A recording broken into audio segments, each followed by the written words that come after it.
Billionaire CEO expected her to look tattered at the event, but was stunned by her glow and elegance. Susan. Maxwell's voice carried that familiar note of authority that had once made her feel simultaneously protected and controlled. I must say, you look unexpected tonight. Unexpected, Susan replied, emerald necklace gleaming at her throat. Or just not desperate enough for your liking? The ballroom seemed to still around them as Maxwell's practiced smile faltered. 6 years of carefully crafted narratives about his ex-wife's incompetence threatened to unravel in a single moment. Have you ever been written off by someone who once claimed to love you? Ever had someone powerful try to rewrite your story, expecting you to fade away into insignificance? Tonight, I'm sharing the story of a woman who refused to become the broken, diminished version her billionaire ex-husband tried to create through his wealth and influence. What happens when the woman expected to arrive in tatters shows up glowing with success instead? Stay with me to witness one of the most satisfying moments of poetic justice I've ever encountered. Hello, my beautiful queens. Today's story touches something deep in all of us who've ever been dismissed, underestimated, or had our worth questioned. When someone with power tries to diminish you, especially someone who once claimed to cherish you, it cuts deeper than any physical wound. The scars from that betrayal can make us question everything about ourselves. But I want you to remember something essential. No one, not a husband, not a boss, not anyone with wealth or influence, gets to write the final chapter of your story. Only you hold that pen. Susan's journey from the ashes of a devastating divorce to the moment of her triumphant return isn't just about revenge or proving someone wrong. It's about reclaiming the pieces of yourself that others tried to take from you. It's about standing in your truth when the world has been fed lies. The tension between Susan and Maxwell was palpable, stretching across the opulent ballroom of the Westbrook Hotel like an invisible thread. Around them, New York's elite pretended not to stare, but their attention was unmistakable. The unexpected reunion of Manhattan's most notorious divorced couple was the evening's unscheduled entertainment. I'm simply surprised to see you here, Maxwell recovered smoothly, his silver hair catching the light from the crystal chandeliers above. It's been quite some time since you've attended one of our events. 6 years, 2 months, and approximately 15 days, Susan said with a smile that didn't reach her eyes. But who's counting? Beside her, Josephine made a small sound that might have been a suppressed laugh. Her crimson gown stood in vibrant contrast to Susan's elegant black Valentino, the sisters a study in complementary strength. Maxwell's gaze flicked to Josephine, his distaste barely concealed. Josephine, still the devoted sister, I see. Always, Josephine replied sweetly. Someone has to be, given how quickly some people discard their family commitments. His jaw tightened almost imperceptibly. You're looking, well, he said to Susan, his eyes taking in the elegant dress, the emerald necklace, the confident posture. The pause before the final word spoke volumes. He'd expected, perhaps even hoped, to see her diminished, confirming the narrative he'd constructed. Instead, she stood before him radiating the quiet confidence that comes from rebuilding a life on one's own terms. Thank you, Susan said simply. Your event seems to be a success, as always. We've raised over $3 million already tonight, he replied, unable to resist the opportunity to emphasize his philanthropic success. The children's wing at Memorial will be named after my mother. Not their mother, Susan noted. His mother. Another erasure of their shared history. How wonderful, she said. Eliza will be pleased to hear it. She has fond memories of her grandmother. The mention of their daughter shifted something in Maxwell's expression. How is she? Thriving, Susan said truthfully. She's at the top of her class, captain of the debate team, and considering pre-law programs for college. Following in my footsteps, Maxwell said with satisfaction. Actually, she's interested in family law and advocacy for children of divorce. Susan corrected him gently. She has some rather strong opinions about how the system can be manipulated by those with resources. The implication hung in the air between them. Maxwell's expression hardened. If you'll excuse me, he said stiffly, I should attend to my other guests." As he walked away, Josephine let out a low whistle. "That was masterful, Sue. You didn't raise your voice once, but you might as well have slapped him." "That wasn't my intention," Susan said, though she couldn't deny the satisfaction of finally standing her ground. If you've ever been underestimated by someone who once claimed to love you, hit that like button right now. 6 days earlier, Susan had been standing in her modest kitchen, staring at the embossed invitation that had arrived that morning. Her fingers traced the raised gold lettering announcing the Westbrook Foundation's annual charity gala, feeling the weight of the heavy cardstock. Maxwell always insisted on the finest stationery, believing it reflected the caliber of the man behind it. From the desk of Maxwell Westbrook, the handwritten note at the bottom read, "Your presence is specifically requested." The invitation looked absurdly out of place among the ordinary trappings of her new life. The marble countertops and crystal chandeliers of her past had been replaced by practical laminate and simple pendant lighting in the townhouse she now called home. The transition from billionaire's wife to middle-class single mother had been brutal, but she'd survived. More than survived, she'd rebuilt. The interior design business she'd started from scratch now employed 7 people. Her relationship with 16-year-old Eliza, after years of court-supervised visitation and Maxwell's constant interference, had finally stabilized into something genuine and loving. She'd even started dating again cautiously. So why would Maxwell invite her to his gala now, after years of ensuring she was excluded from the social circles they once dominated together? Her phone buzzed with a text from Josephine. "Did you get one too?" Susan frowned. Josephine had received an invitation? That made even less sense. Maxwell had always treated her sister with barely concealed disdain, considering her too outspoken, too unpolished for his rarefied world. "Yes. Are you going?" Susan texted back. "Hell yes. After what he did to you, I wouldn't miss the chance to see his face when you walk in looking absolutely stunning." Susan smiled despite herself. Josephine had been her fiercest defender throughout the divorce, even when friends they'd had for decades chose sides. Maxwell sighed, invariably, given his power and influence. Another text arrived. "Besides, I heard through Diane that he's expecting you to look appropriately diminished by your reduced circumstances." Direct quote. Diane had been their housekeeper for 15 years, staying on with Maxwell after the divorce. She'd always had a soft spot for Susan, occasionally passing along information despite the risk to her employment.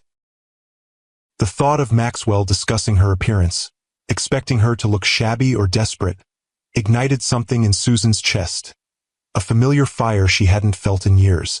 Not since the day she'd finally stood up in court and fought back against his accusations.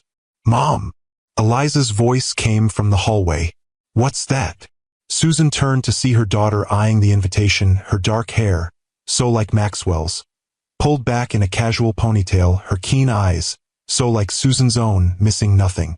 "Your father's annual gala," Susan answered honestly. They'd worked hard to establish trust, and that meant no more secrets, no more pretending. "He invited you?" Eliza's eyebrows rose in surprise. "Why?" "I'm not entirely sure," Susan admitted, "but I think he expects me to decline, or to show up looking." She hesitated, searching for the right word. "Broken," Eliza supplied with the directness of youth. "Something like that." Eliza picked up the invitation, studying it with an expression that reminded Susan painfully of Maxwell in his more calculating moments. "You should go," she said finally. "And you should look amazing." "Eliza!" "No, Mom, listen." Her daughter's eyes flashed with determination. "I've heard the things he says about you when he thinks I'm not paying attention. How you couldn't handle the real world without his money. How you're probably struggling to keep the lights on." She set the invitation down with deliberate care. It's time he saw the truth. The truth. Such a simple concept, yet it had been the casualty of Maxwell's campaign against her. His carefully constructed narrative, that Susan had been a trophy wife with expensive tastes who couldn't function without his guidance and wealth, had been repeated so often in their social circles and the business world that it had taken on the patina of fact. "I'm not sure it matters what he thinks anymore," Susan said. though the words rang hollow even to her own ears. It matters because he's still telling the story, Eliza insisted, and people are still believing it, including some of my friends' parents. She crossed her arms, looking suddenly older than her 16 years. I'm tired of hearing whispers about my mom that I know aren't true. Susan felt a surge of protective love for her daughter, who had been caught in the middle of their battle for too long. Perhaps Eliza was right. Perhaps it was time to confront the narrative head-on. If I go, she said slowly, it can't be about revenge or proving something to your father. That would just give him more power. Then make it about you, Eliza said simply. About showing up as exactly who you are now. Successful, independent, and happy without him. Susan looked at her daughter with newfound respect. When had Eliza become so wise? Besides, Eliza added with a mischievous smile that reminded Susan of herself at that age, I happen to know that Grandmother Monroe's emerald necklace is still in the safe deposit box. The one Dad always hated because it wasn't from him. The emerald necklace. A family heirloom that had belonged to Susan's grandmother. A formidable woman who had built a small empire of her own in the 1950s, when female entrepreneurs were rare. Maxwell had indeed disliked it, preferring that Susan wear only the jewelry he selected and controlled. That's true, Susan said thoughtfully, and I believe I still have that black Valentino somewhere. The one with the low back? Eliza grinned. Perfect. As they began to plan, Susan felt something shift inside her. A reclaiming of parts of herself that had been dormant since the divorce. Not the external trappings of wealth that Maxwell had used to define her, but the confidence, the sense of self-worth that had been systematically undermined. She picked up her phone and texted Josephine back. I'm going, and I'm going to need your help. The night of the gala arrived with a crystalline autumn chill in the air. Susan stood before her bedroom mirror, hardly recognizing the woman reflected back at her. Not because of the elegant black Valentino that still fit perfectly, or the emerald necklace gleaming at her throat, but because of the quiet strength in her eyes.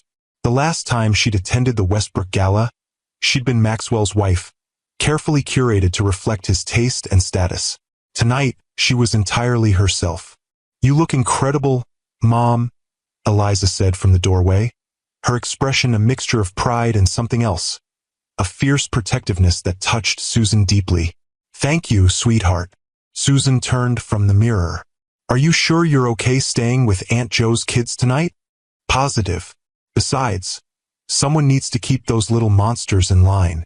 Eliza smiled, referring to her younger cousins. Just promise you'll tell me everything tomorrow. Every detail, Susan promised, gathering her small clutch purse. Another remnant from her previous life, rescued during the hasty packing when Maxwell had given her 24 hours to leave their home. The memory of that day washed over her unexpectedly. The shock of Maxwell's ultimatum, delivered with the same cool precision he used in business negotiations. The frantic packing, trying to decide what pieces of her life she could salvage in the time allowed. The way he'd stood in the doorway of their bedroom, watching her with detached interest, as if her distress was a curious social experiment. You'll realize soon enough that you can't survive without me, he'd said, his voice matter of fact. I've given you everything you have, Susan. Your social standing, your lifestyle, even your sense of taste. Without me, what are you, really? At the time, the question had struck her like a physical blow because she hadn't known the answer.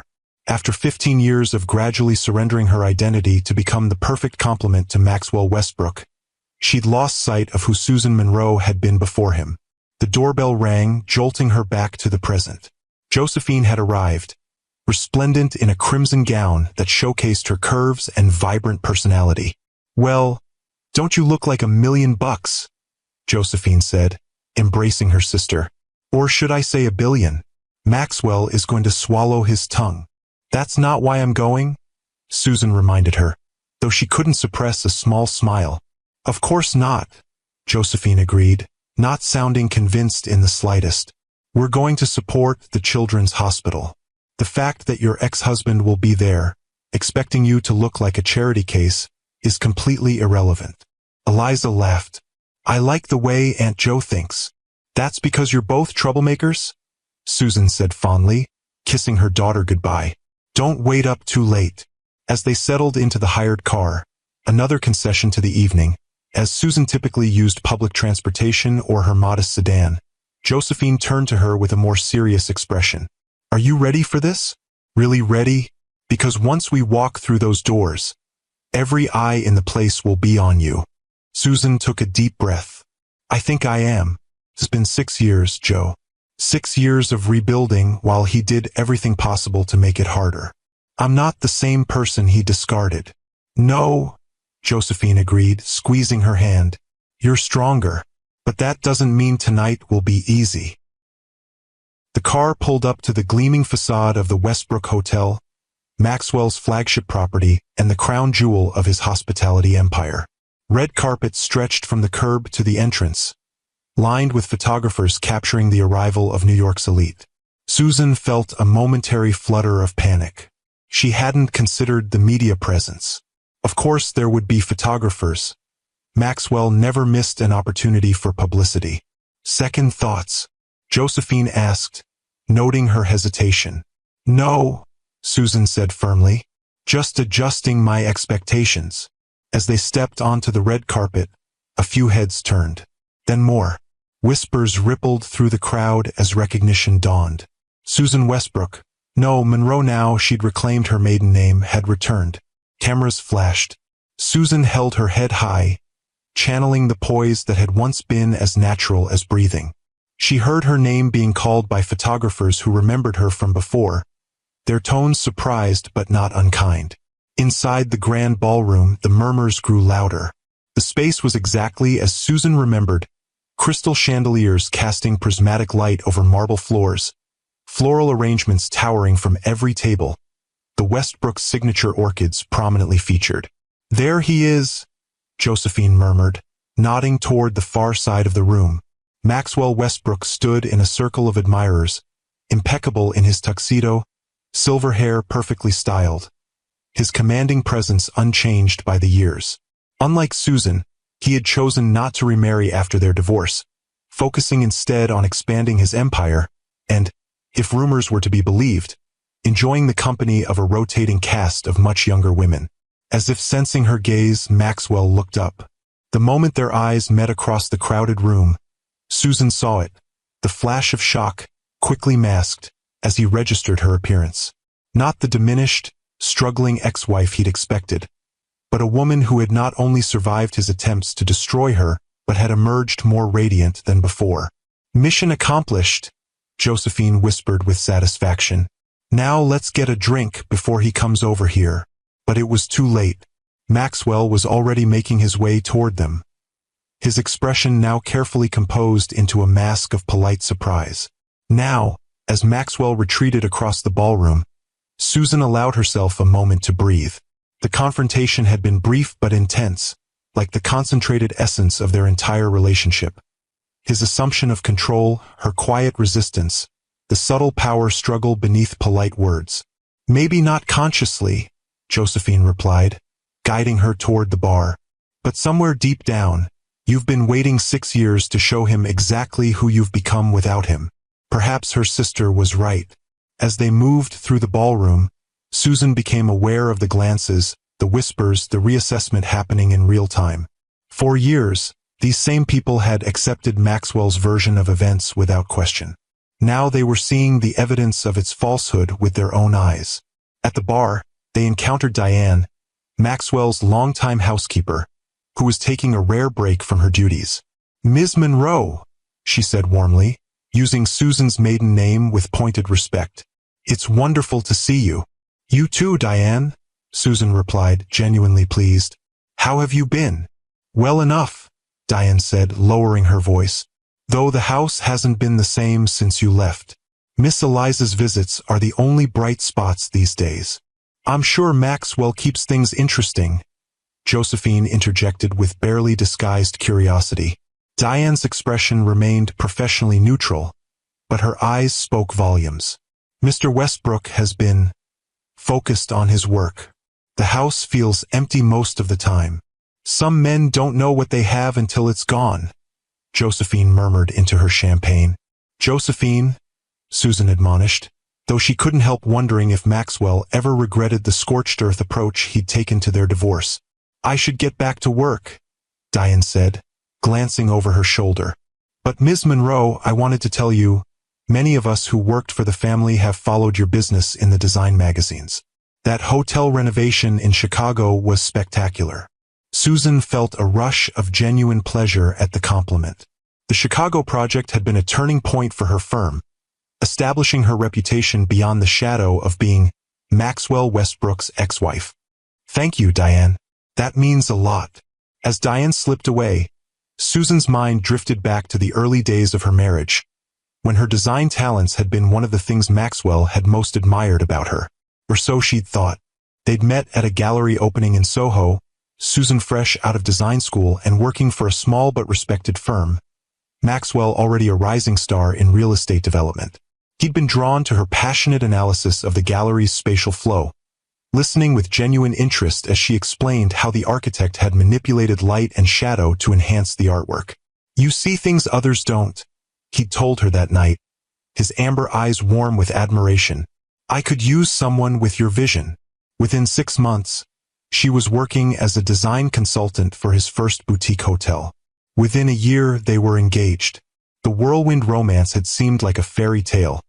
The brilliant, handsome billionaire and the talented young designer creating beautiful spaces together. What she hadn't understood then was that together meant something very different to Maxwell. As their personal and professional lives merged, her contributions gradually became absorbed into his brand. Designs she created were presented as Maxwell Westbrook's vision brought to life. Her innovative approaches to space and light became the signature Westbrook aesthetic. At first, she'd accepted this as the natural order of things. Maxwell was the face of the company, the visionary leader. Of course, the work would be presented under his name. But slowly, subtly, her professional identity had been erased, her talent repackaged as an extension of his genius. You don't need the credit, he'd explained when she finally raised the issue, 5 years into their marriage. You're Mrs. Westbrook now. Everything I achieve, we achieve together. It had sounded reasonable, even generous. Only later did she understand it was the beginning of her erasure, not just professionally but personally as well. The emerald necklace had been one of the first battlegrounds. A gift from her grandmother on her 21st birthday, the Art Deco piece was both valuable and deeply meaningful. Her grandmother, Evelyn Monroe, had built a successful interior design firm in Chicago in the 1950s, when female entrepreneurs were rare and often dismissed. This belonged to my mother, Evelyn had told her, clasping the necklace around Susan's neck. She sold everything else to keep our family afloat during the Depression, but she held on to this. It reminded her that beauty and value endure, even through the hardest times. Whenever you wear it, remember that you come from women who create beauty and survive hardship. Maxwell had hated the necklace from the first time he saw it.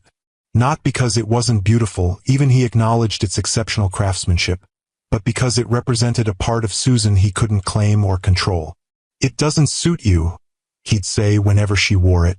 It's too provincial. You're a Westbrook now. You should wear pieces that reflect our standing. Our standing. His standing. The distinction had blurred in those early years, as she gradually surrendered pieces of herself to become the perfect complement to Maxwell Westbrook. Susan, are you all right? Josephine's voice pulled her back to the present. Just remembering, Susan replied, taking a sip of her champagne. Well, don't get lost in there, Josephine advised. The past is a nice place to visit, but you don't want to live there, especially not tonight. Susan smiled at her sister's practical wisdom. You're right. Tonight is about the present. And the future, Josephine added with a meaningful glance across the room, where Lawrence Harrington had just entered the ballroom. Lawrence had once been one of Maxwell's closest friends and business partners, though rumors of a falling out had circulated for years. His presence tonight was surprising. Maxwell typically excised former allies from his life with surgical precision. As if sensing their attention, Lawrence looked their way. His expression shifted from polite social scanning to genuine surprise and pleasure when he spotted Susan. He excused himself from his current conversation and made his way toward them. "Susan Monroe," he called as he approached. "As I live and breathe." "Lawrence," she greeted him with genuine warmth. "It's been too long." "Indeed it has," he agreed, kissing her cheek. "Though I've been following your career with interest. That boutique hotel chain you redesigned has been stealing my best corporate clients." Susan laughed. "Hardly stealing. Just offering an alternative aesthetic that happens to resonate with a certain clientele. An aesthetic that bears your unmistakable signature," Lawrence said, his admiration evident. "You always did have an eye for transforming spaces, even back when Maxwell insisted on taking credit for your ideas." The observation, casually delivered but pointed, confirmed what Susan had long suspected, that at least some in their circle had seen through Maxwell's carefully constructed narrative even before tonight. "You're too kind," she said, deflecting the compliment with practiced grace. "Not kind enough," Lawrence replied, his expression turning serious. "I should have reached out after the divorce. The way Maxwell handled things. It wasn't right." Susan felt a tightness in her chest at the unexpected acknowledgement. For years, she'd believed that everyone in their shared social circle had accepted Maxwell's version of events without question. The possibility that some had seen the truth but remained silent was both validating and painful. "It was a difficult time," she said simply. "For what it's worth," Lawrence continued, lowering his voice, "not everyone believed what Maxwell said about you. Some of us remembered the brilliant woman who transformed the Wellington Hotel from a dated disaster into the most sought-after boutique property in Chicago. That kind of talent doesn't vanish overnight, regardless of what convenient narrative Maxwell was spinning. If you've ever had to rebuild your life after someone tried to tear it down, comment rising below. The Wellington Hotel. Susan hadn't thought about that project in years, though it had once been her proudest achievement. The historic property had been on the verge of demolition when Westbrook Enterprises acquired it. Maxwell had initially planned to raise the building and construct a modern high-rise, but Susan had convinced him of the potential in preserving and reimagining the 1920s gem. For 6 months, she'd poured herself into the project, researching the building's history, working with local artisans to restore original features while introducing contemporary elements that honored rather than erased the past. The result had been spectacular. A perfect balance of historic charm and modern luxury that had put Westbrook Hotels on the map as a serious player in the boutique hotel market. The opening gala had been Susan's triumph. Critics raved, industry leaders took notice, and reservations flooded in. It should have been the beginning of her rise as a respected designer in her own right. Instead, it became the beginning of her erasure.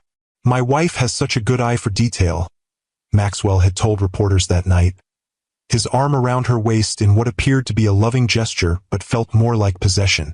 "She's helped select some of the decorative elements that really finish the spaces I've envisioned." Decorative elements. As if her comprehensive redesign of the entire property, from structural changes to lighting concepts to custom furniture, could be reduced to throw pillows and wall art. She'd started to correct him, but he'd squeezed her waist in warning, his smile never faltering. Later, in their hotel suite, she'd confronted him. "Why did you do that? You know I did more than select decorative elements. This entire concept was my vision." "Don't be dramatic, Susan," he'd replied, loosening his tie with practiced ease. "Everyone knows you're talented, but this is business. Westbrook Hotels is my company, my brand. The market responds to a singular vision, not a committee. I'm not a committee. I'm your wife and the lead designer on this project." "Exactly. You're my wife. Everything we do as a team with me as the public face. That's how this works." He'd approached her then, tilting her chin up with one finger. "Don't you trust me to know what's best for us? For our future?" The question had been delivered with such confidence, such absolute certainty, that she doubted herself. Maybe he was right. Maybe this was how successful partnerships worked. Maybe her desire for recognition was selfish, even counterproductive to their shared goals. It was only years later, after the divorce, that she recognized this moment for what it was. The first major fracture in the foundation of their marriage, the first time she'd clearly seen Maxwell's need to diminish her in order to elevate himself. "The Wellington is still one of my favorite hotels in Chicago," Lawrence was saying, pulling her back to the present. "Though I have to say, your work on the Archer Group's boutique chain might have surpassed it. The Phoenix property in particular is extraordinary." The Phoenix, her first major commission after the divorce, and the project that had saved her fledgling design firm from collapse. Named for the mythical bird reborn from ashes, the hotel had been a labor of love and necessity. If it had failed, she would have been forced to abandon her independent practice and seek employment with an established firm. Exactly as Maxwell had predicted she would. "Susan will come crawling back within 6 months," he told their mutual friends, not bothering to lower his voice at the charity event where she'd overheard him. "She has expensive taste but limited talent. Without my connections and guidance, she'll be designing mall food courts by Christmas." The memory of those words had fueled her through sleepless nights working on the Phoenix designs, through the anxiety of pitching her concepts to skeptical executives, through the grueling construction phase when every decision felt weighted with the potential for catastrophic failure. When the hotel opened to rave reviews, with specific praise for the bold, innovative design that reimagines desert luxury, she'd allowed herself one small act of defiance. She'd sent Maxwell a copy of Architectural Digest featuring the Phoenix on its cover, with her name prominently credited as the designer. No note, no comment, just evidence that his prediction had been wrong. He'd never acknowledged receiving it. But 3 weeks later, he'd filed for full custody of Eliza, claiming Susan's erratic work schedule and financial instability made her an unfit mother. The custody battle that followed had been the darkest period of Susan's life. Maxwell had deployed his considerable resources like weapons, high-priced attorneys, private investigators documenting every parenting imperfection, expert witnesses testifying to the superior stability of Eliza living in the family home with her father rather than in Susan's modest apartment. "He's trying to punish me for succeeding without him," she told her attorney, a kind but overworked public defender who was clearly outmatched by Maxwell's legal team. "Probably," the attorney had agreed wearily, "but we need to focus on what the judge will see. A mother with an unpredictable income and demanding work schedule versus a father with unlimited resources and a stable home environment." In the end, she'd kept primary custody, but barely. The judge had been troubled by Maxwell's obvious attempt to weaponize his wealth, but equally concerned about Susan's financial stability.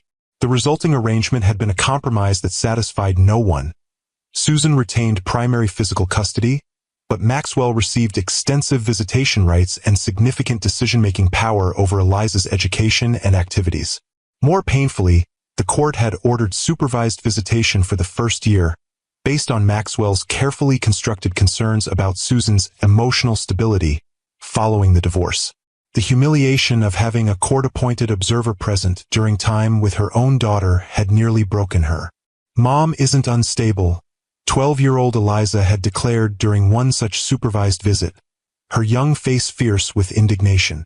"Dad just says that because she cried when he told her to leave our house." Out of the mouths of babes. The supervisor had noted the comment in her report, and 6 months later, the supervision requirement had been lifted. But the damage to Susan's reputation had been done. In the rarefied social circles where Maxwell held sway, she had been successfully recast as emotionally fragile, professionally desperate, and socially irrelevant.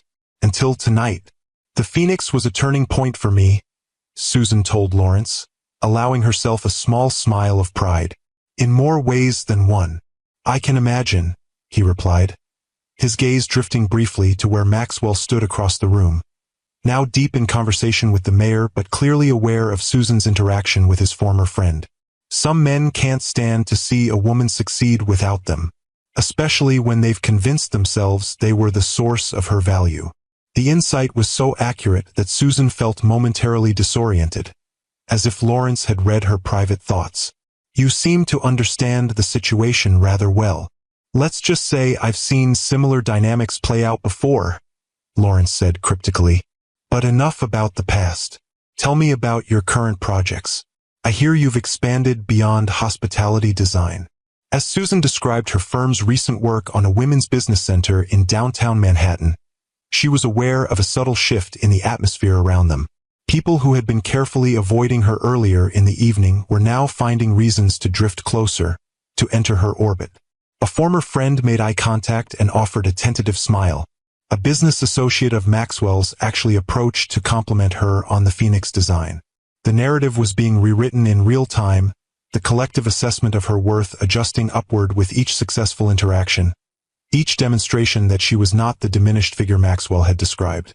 Susan. A familiar voice interrupted her conversation with Lawrence. I wonder if I might steal you away for a moment? There's someone who's been eager to meet you.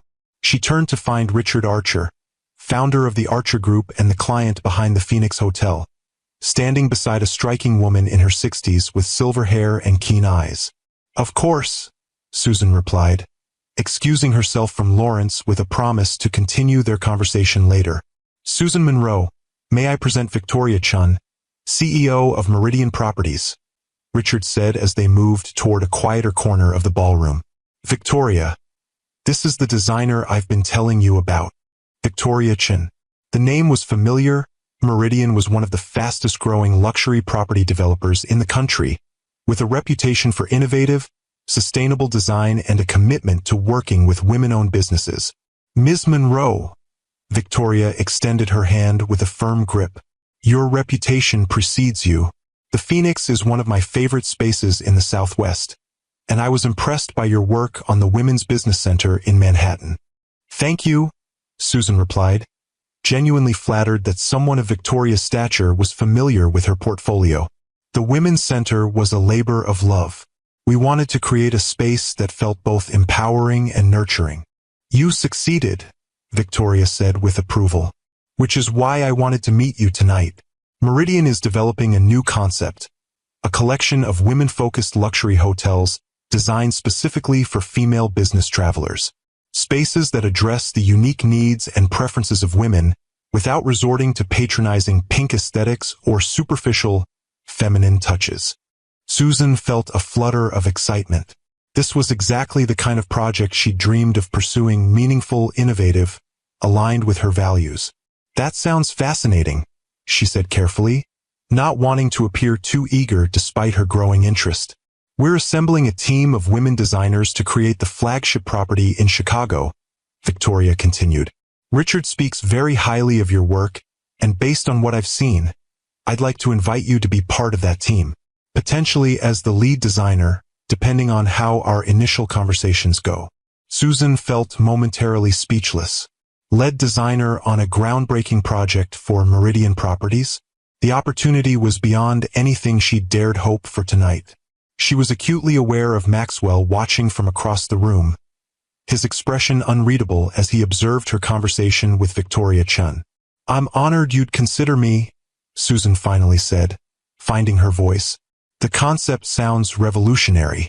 I'd love to hear more about your vision. Victoria smiled, a quick, decisive expression that suggested she wasn't a woman who wasted time on pleasantries when business could be discussed. Excellent. My office will contact yours next week to set up a proper meeting. For now, I'll just say that we're looking for someone who understands that luxury for women isn't about delicate furnishings and pastel colors. It's about thoughtful design that respects our needs without drawing attention to them. Security, functionality, and comfort without compromise. Susan nodded, already envisioning possibilities. Spaces that anticipate needs rather than simply responding to them. Exactly, Victoria looked pleased. Richard said you'd understand immediately. Most designers want to create pretty spaces for women. I want to create powerful ones.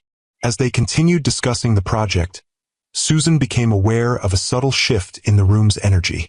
More people were glancing their way, recognizing the significance of Susan Monroe in deep conversation with Victoria Chun.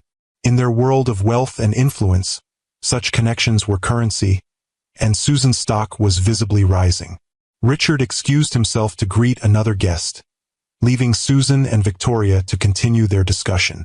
As they spoke, Susan couldn't help noticing how Victoria occasionally glanced toward Maxwell with an expression that suggested history.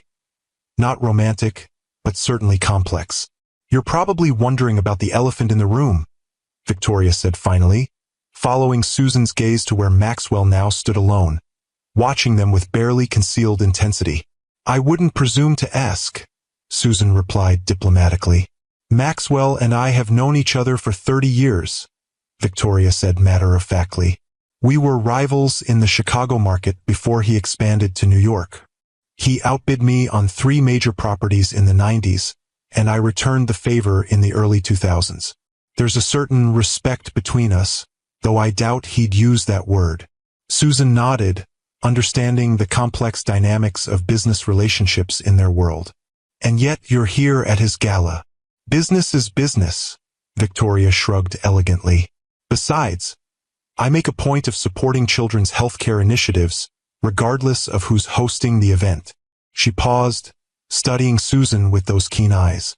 Just as I make a point of recognizing talent regardless of whose ex-wife possesses it. The directness was refreshing after years of navigating the careful euphemisms and veiled meanings of Maxwell's social circle. I appreciate that more than I can express, Susan said honestly. I thought you might.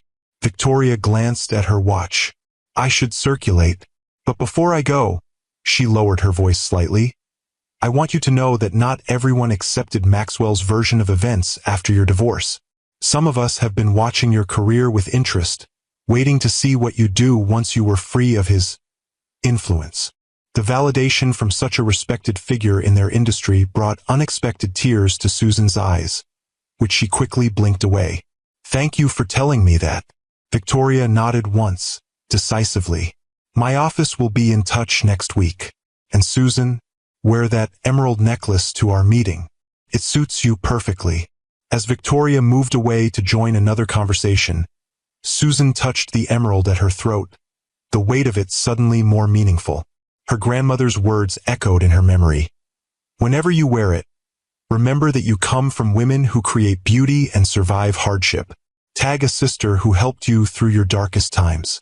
We all need that one person who believes in us when we forget how to believe in ourselves. The evening continued to unfold like a dream with occasional nightmarish elements. Moments of triumph and validation interspersed with painful reminders of the past. Former friends approached cautiously, some offering genuine reconnection, others clearly calculating the shifting social equations as Susan's apparent success registered. Through it all, Josephine remained at her side, a fierce guardian against the worst of the social predators and a warm presence during the emotional highs and lows. Susan had never been more grateful for her sister's unwavering support. Victoria Chun, Josephine whispered after the CEO had moved on. That's a power move even Maxwell can't ignore. What did she want? Susan explained the potential project in hushed tones, still hardly believing the opportunity that had materialized. Lead designer on a Meridian project? Josephine's eyes widened. Sue, that's major. Like, career-defining major. If it happens, Susan cautioned, not wanting to get ahead of herself. We're just going to talk next week. Oh, it'll happen, Josephine said confidently. I saw the way she looked at you, like she'd found exactly what she was searching for. And the way she looked at Maxwell afterward? Pure, I win energy. Susan laughed despite herself. Not everything is a competition, Joe. In this crowd, everything is absolutely a competition. Josephine sipped her champagne. Speaking of which, your ex-husband has been watching you like a hawk all evening. I think he's trying to decide whether to ignore you for the rest of the night or make another attempt at reasserting dominance. Susan followed her sister's gaze to where Maxwell stood with a small group of business associates, his attention ostensibly on their conversation but his awareness clearly fixed on her. The look in his eyes was one she recognized from their marriage, calculation mixed with a proprietary interest that had once seemed protective but she now recognized as controlling. Let him watch, Susan said, surprising herself with the lack of anxiety she felt. I'm not here for him. That's my girl, Josephine grinned. Now I'm going to get us fresh drinks. Try not to start any revolutions while I'm gone. As Josephine made her way to the bar, Susan found herself momentarily alone, a rare state in the crowded ballroom. She took the opportunity to simply breathe, to feel the weight of the evening's emotions without having to manage them for an audience. 6 years ago, standing in this same ballroom as Maxwell's wife, she had been a different person. Carefully curated, constantly vigilant, her authentic self buried beneath layers of accommodation and compromise. She had believed, as Maxwell had taught her to believe, that her value derived from her association with him, that her talents were merely complementary to his vision, that her purpose was to enhance his life rather than create her own. The journey from that woman to the one who stood here tonight had been brutal, marked by public humiliation, financial hardship, and moments of despair so profound she'd questioned whether she could survive them. There had been nights when Eliza was finally asleep and Susan had sat alone in her small kitchen, bills spread before her, wondering if Maxwell had been right, if she truly couldn't function without him. The Chicago project had been her lifeline during those darkest times. A small boutique hotel on the verge of bankruptcy had taken a chance on her fledgling design firm, unable to afford the established names but willing to gamble on a talented designer with something to prove. Susan had poured everything into that project. Her creativity, her determination, her desperate need to prove Maxwell wrong. When the hotel had reopened to rave reviews and rapidly increasing bookings, the owner had credited Susan's design as the key factor in its success. That testimonial had led to another project, then another. Each success had rebuilt a piece of her confidence. Each client who valued her vision had helped restore her belief in her own worth. And through it all, Eliza had watched and learned. Despite Maxwell's attempts to turn their daughter against her, Eliza had witnessed her mother's struggle and resilience firsthand. She had seen Susan work late into the night after tucking her in, had accompanied her to client meetings when childcare fell through, had celebrated each small victory and comforted her through each setback. Your father believes that value comes from power and wealth, Susan had told Eliza during a particularly difficult period when Maxwell's child support payments were mysteriously delayed for the 3rd month in a row. But there are many kinds of wealth and many kinds of power. The ability to create something beautiful from nothing, that's a kind of wealth. The strength to start over when everything is taken from you, that's a kind of power. Eliza, 13 at the time, had considered this with the seriousness that characterized her approach to life. Is that why you don't hate him? Because you know you have your own power? The question had startled Susan with its insight. I suppose that's part of it, she'd answered honestly. But mostly, I don't hate him because hate takes too much energy. Energy I'd rather put into loving you and building our new life. Now, watching Maxwell across the crowded ballroom, Susan realized that was still true. She didn't hate him. What she felt was something more complex. A mixture of gratitude for Eliza, sadness for the genuine love that had existed in their early years, and a clear-eyed recognition of the fundamental incompatibility that had doomed their marriage from the start. Maxwell needed to dominate. Susan needed to create. In the end, those needs had proven mutually exclusive. "Penny for your thoughts." A voice interrupted her reflection. She turned to find Lawrence Harrington had rejoined her, 2 champagne flutes in hand. "Your sister asked me to deliver this. She got waylaid by an old friend at the bar." "Thank you." Susan accepted the glass with a smile. "I was just processing." "A lot to process tonight, I imagine," Lawrence observed, his gaze sympathetic. "Returning to the scene of so many memories, facing down the past, and discovering unexpected futures," Susan added, thinking of Victoria Chen's offer. "Ah yes, I saw you speaking with Victoria. Formidable woman. Very. She's proposing a fascinating project. A hotel concept designed specifically for women business travelers."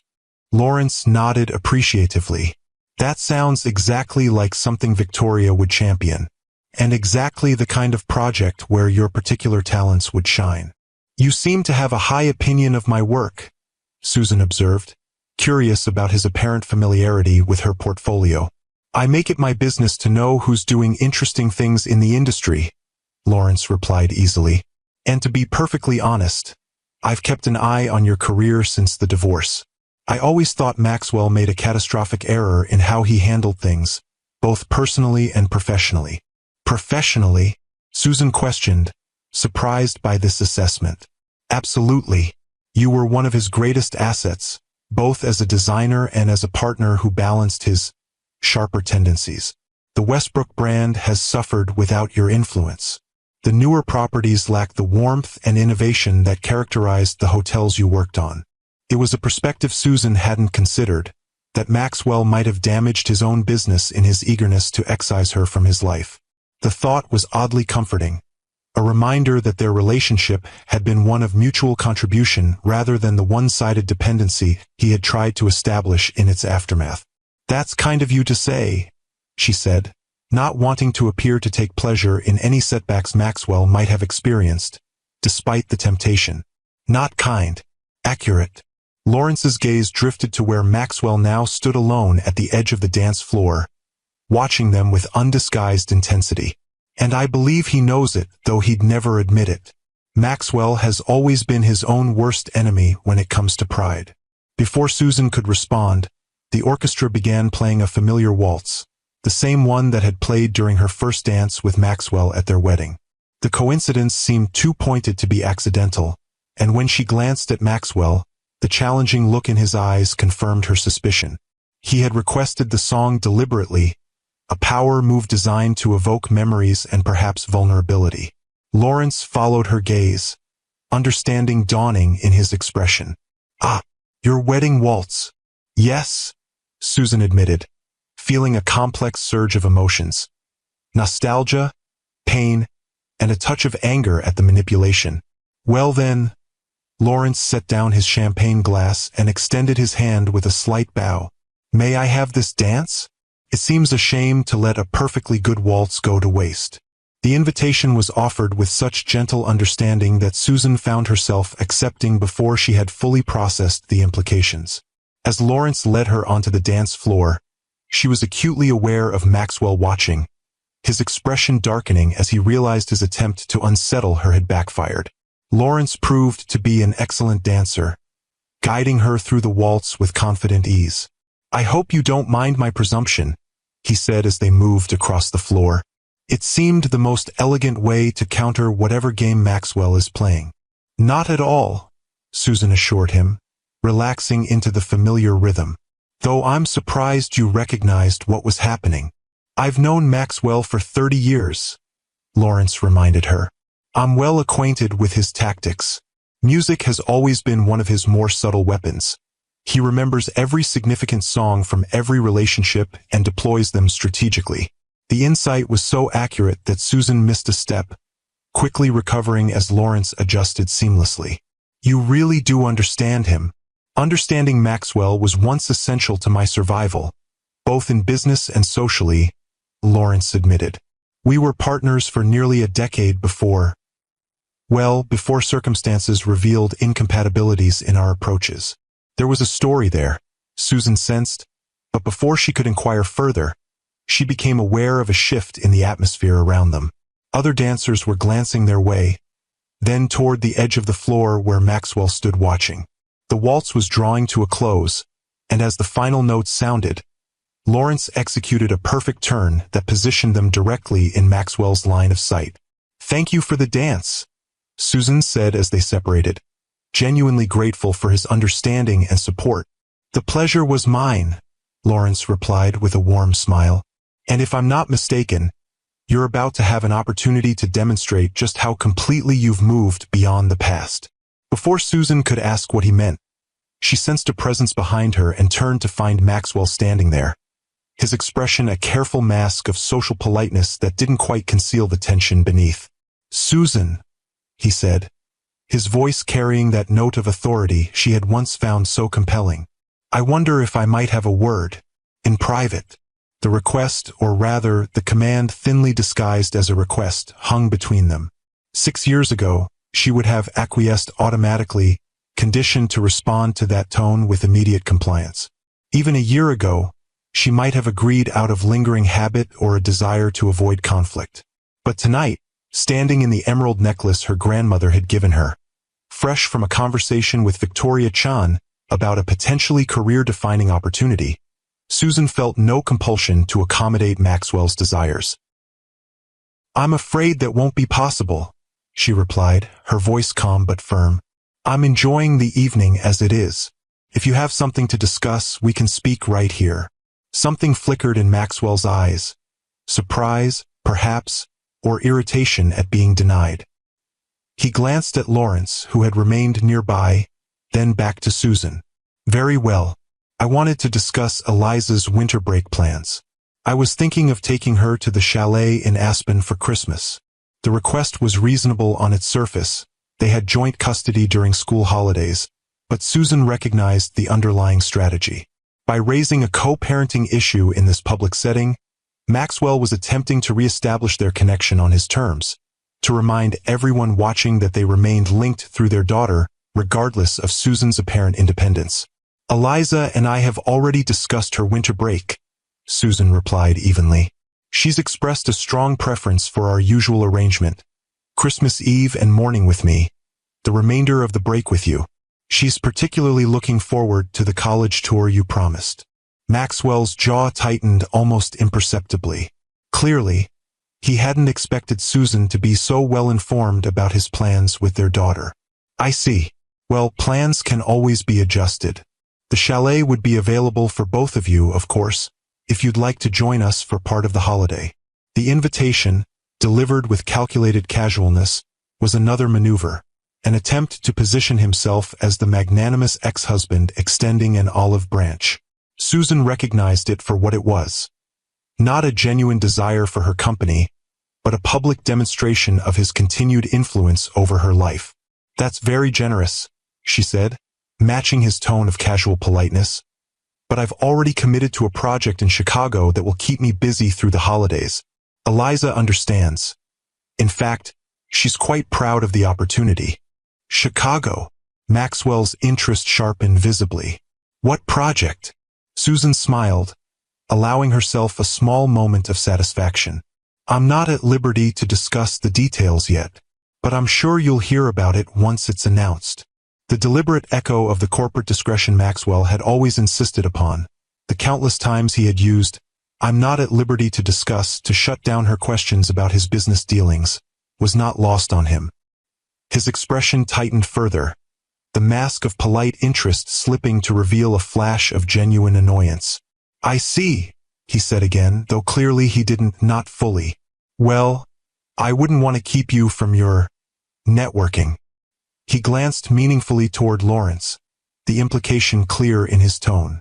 Maxwell, Lawrence interjected smoothly, always a pleasure to observe your unique approach to co-parenting. If you'll excuse us, I believe Victoria Chun was hoping to continue her conversation with Susan before the evening ends. Maxwell's expression hardened at the mention of Victoria Chun, his longtime business rival. Of course, he said, his tone clipped. Don't let me keep you from opportunities. As he turned to leave, he paused, looking back at Susan with an expression she couldn't quite decipher. Something between frustration and a reluctant reassessment. You look well, Susan, he said finally. The emerald, it suits you. It always did. The unexpected acknowledgement of the necklace he had so despised during their marriage left Susan momentarily speechless. By the time she recovered, Maxwell had already walked away, his tall figure cutting through the crowd with the same commanding presence that had once seemed so attractive to her. Well, Lawrence said quietly beside her. That was interesting. Yes, Susan agreed, touching the emerald at her throat. It was. Subscribe to Timeless Love Tales with Mr. Harrison for more stories of women who refused to be written off or diminished. As the evening drew to a close, Susan found herself in a quiet corner of the ballroom with Josephine, both sisters observing the gradually thinning crowd with the satisfied exhaustion of warriors after a successful battle. Mission accomplished? Josephine asked, nodding toward where Maxwell now stood with a group of business associates, his manner outwardly composed but his attention still occasionally drifting toward Susan. I think so, Susan replied, though I'm not entirely sure what the mission was anymore. Showing up as yourself, Josephine reminded her. Proving that his narrative about you was false. Reclaiming your place in a world he tried to exclude you from. When you put it that way, yes. Mission definitely accomplished. Susan smiled, feeling a deep contentment that went beyond the satisfaction of proving Maxwell wrong. But something unexpected happened too. Victoria Chan and her project? Josephine guessed. That, yes. But also... Susan paused, trying to articulate the subtle but profound shift she'd experienced throughout the evening.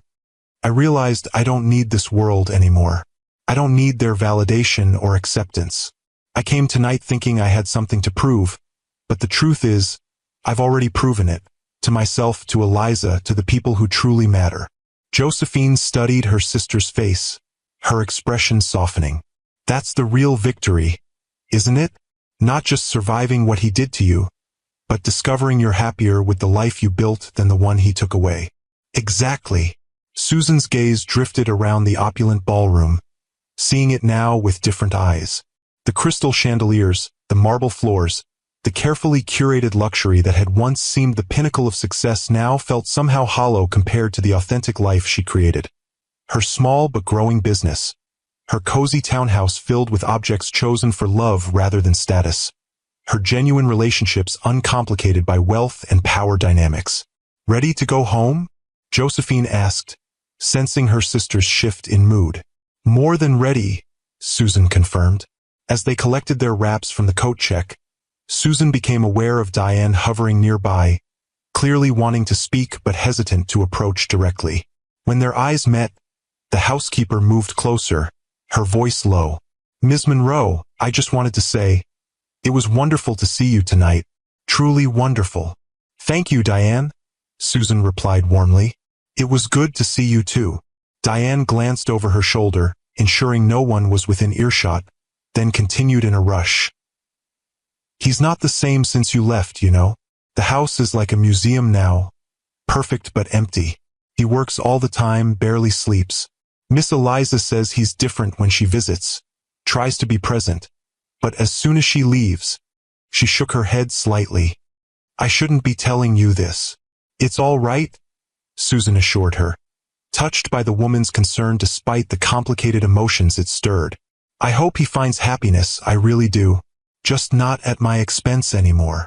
Diane nodded, understanding in her eyes. You look happy, Ms. Monroe.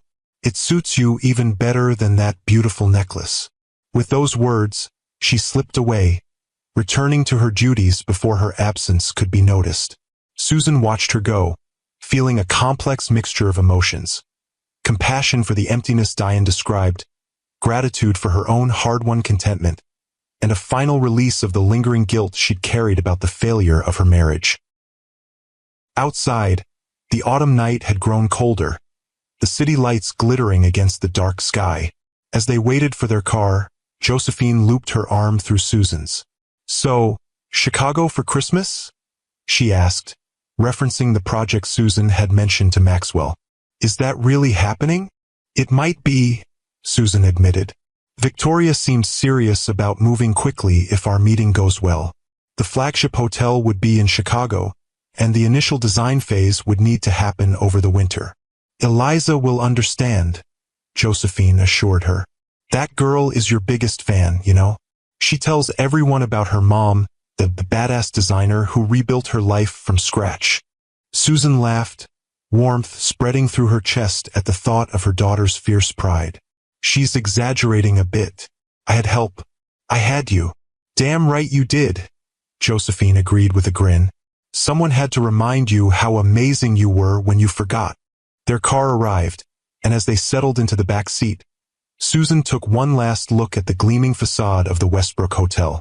6 years ago, she had left this building in tears, her belongings hastily packed, her future terrifyingly uncertain. Tonight, she was leaving on her own terms, head high, heart full, with new possibilities unfolding before her. Take us home, please, she told the driver, and meant it in every sense of the word. The townhouse was quiet when Susan returned, the babysitter having fallen asleep on the couch despite her best efforts to wait up for the full report. Susan gently woke the college student, paid her generously for the late night, and saw her safely into a rideshare before checking on Eliza. Her daughter was sound asleep, dark hair spread across her pillow, looking younger in sleep than her 16 years. Susan stood in the doorway for a moment, overwhelmed with love and gratitude for this remarkable young woman who had weathered the storm of her parents' divorce with such resilience and wisdom. In the kitchen, Susan found a note propped against the fruit bowl in Eliza's neat handwriting. Hope you showed them all who's boss. Can't wait to hear everything. Love you, Mom. P.S. Made brownies. They're under the cake dome. You're welcome.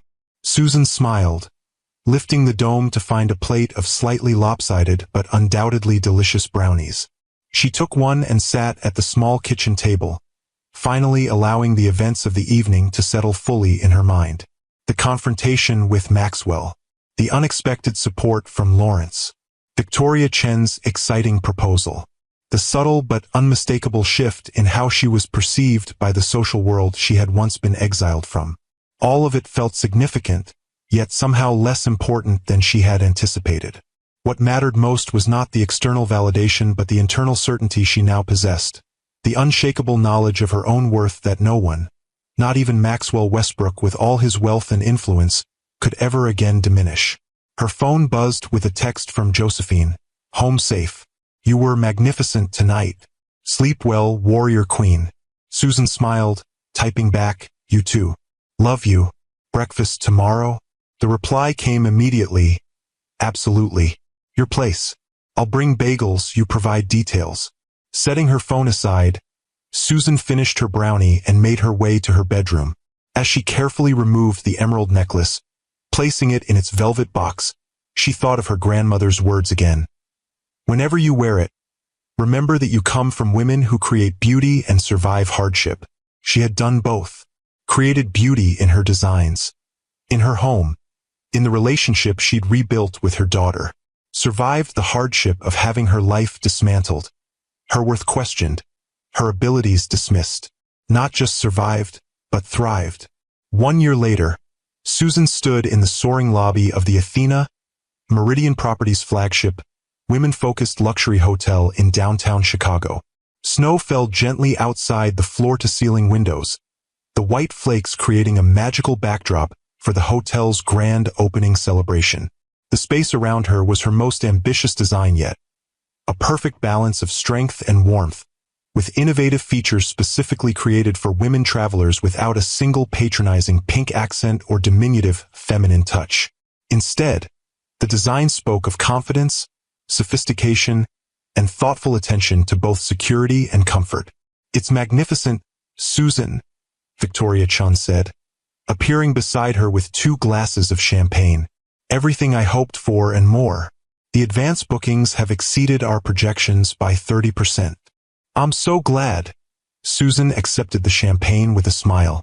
This project has been the most fulfilling of my career. And it's just the beginning, Victoria reminded her. The board approved the expansion to 3 additional cities yesterday. We'd like you to oversee the design for all of them, with your team handling the implementation. The news, while welcome, wasn't entirely unexpected. The Athena concept had generated buzz in the industry for months, with advance reviews praising its innovative approach to luxury hospitality for women. Susan's firm had grown to accommodate the increased workload, now employing 15 designers and support staff, including 2 promising young women Susan had mentored personally. I'd be honored, she told Victoria sincerely. As they clinked glasses to seal the agreement, Susan caught sight of a familiar figure across the lobby. Eliza, now 17 and even more poised, deep in conversation with one of the hotel's investors. Her daughter had flown in yesterday for the opening, insisting she wouldn't miss her mother's triumph for anything, not even the college preparation exam scheduled for the following week. Your daughter is remarkable, Victoria observed, following Susan's gaze.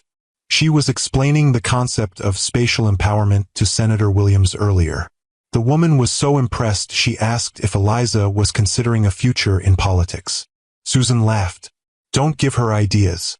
She's already planning to revolutionize family law after she finishes her education. A worthy goal, Victoria nodded approvingly.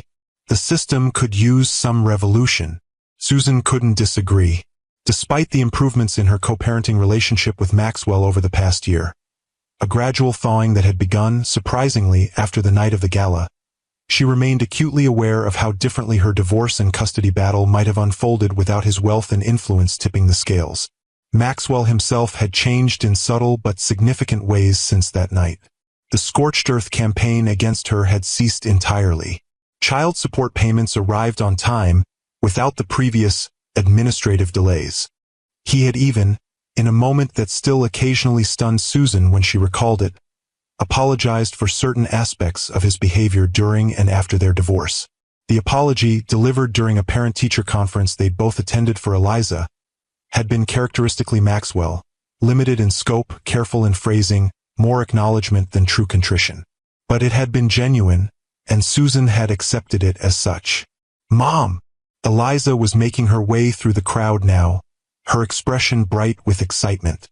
"The mayor just arrived, and she's asking to meet the designer. Victoria, is it okay if I steal my mother for a few minutes?" "Of course," Victoria agreed with a smile. "I need to speak with the investors anyway. Susan, we'll continue our conversation about the expansion tomorrow." As Eliza led her toward the hotel entrance where the mayor waited, Susan felt a surge of pride, not just in the successful project or her growing business, but in the journey that had brought her here. From the devastated woman who had left the Westbrook Hotel in tears 6 years ago to the confident designer now being sought out by the mayor of Chicago, the transformation was profound. "You're glowing, Mom," Eliza observed as they navigated through the crowded lobby. "I don't think I've ever seen you look so fulfilled." "I am," Susan confirmed, squeezing her daughter's hand. "This project, this moment, it feels like everything I've worked for coming together perfectly." "Not just the project," Eliza said perceptively. You've come together perfectly." The insight, so typical of her daughter's emotional intelligence, brought unexpected tears to Susan's eyes. "When did you get so wise?" "I had a good teacher," Eliza replied simply. "A mother who showed me that true strength isn't about power or money or control. It's about rebuilding yourself when someone tries to break you. It's about creating beauty from whatever materials life leaves you with." Susan blinked back tears, recognizing her grandmother's philosophy echoed in her daughter's words. The legacy of resilient, creative women continued, passing from generation to generation like the emerald necklace now safely stored in Susan's hotel suite upstairs. "I love you, Eliza," she said, her voice thick with emotion. "More than anything in this world." "I know, Mom," Eliza smiled, confident in that love. "Now come meet the mayor. She's going to love you almost as much as I do." As they approached the distinguished woman waiting near the entrance, Susan straightened her shoulders, feeling the weight of her journey. The pain and the triumph, the loss and the rebuilding, settle into a perfect balance within her. Maxwell had once believed he could diminish her, render her insignificant without his support and validation. Instead, freed from the constraints of his expectations and control, she had blossomed into her fullest self. The emerald necklace might be upstairs in its velvet box, but its meaning remained with her always. She came from women who created beauty and survived hardship. Now she had become one of those women herself, and in doing so had shown her daughter how to become one too. That, Susan reflected as she extended her hand to greet the mayor, was the most meaningful success of all. If the story touched your heart, please hit that like button and subscribe to Timeless Love Tales with Mr. Harrison. I'd love to hear your thoughts in the comments below. Have you ever had to rebuild your life after someone tried to tear it down? Have you discovered that your greatest strength emerged from your deepest struggle? Remember, Queens, no one, not a partner, not a critic, not anyone with wealth or power, gets to write the final chapter of your story. Only you hold that pen. And sometimes, the most beautiful story begins exactly when someone else thinks it's over.